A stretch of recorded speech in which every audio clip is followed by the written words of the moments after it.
Sean Spicer is senior advisor and spokesperson for America First PAC and former White House press secretary. Sean, good morning to you.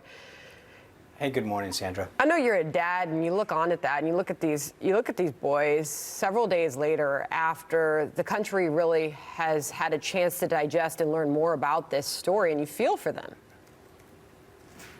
Absolutely. I mean, look, I think now that everything has come to light, and we've seen the entirety, or at least much more of this video, here's what we do know. These kids were marching for life.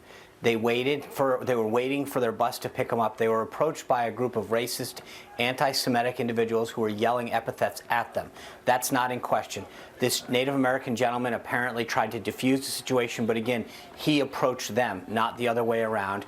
They just stood there quietly, peacefully, kind of, jumping in. But let's keep in context the entire thing. These are kids. The other two groups of individuals are adults.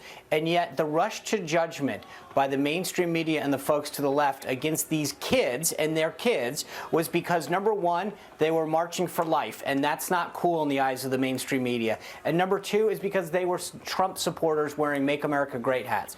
If the shoe had been on the other foot, if this had been a group of young students on the left that were protesting some progressive cause, and it was a right-leaning group that had come in, the narrative would be about how these adults were harassing these kids. But somehow the mainstream media has turned it into these kids are bad. And the only reason that I can honestly think of is, one, because they stood up for life, which is not cool in the eyes of the media, and two, because they apparently are Trump supporters.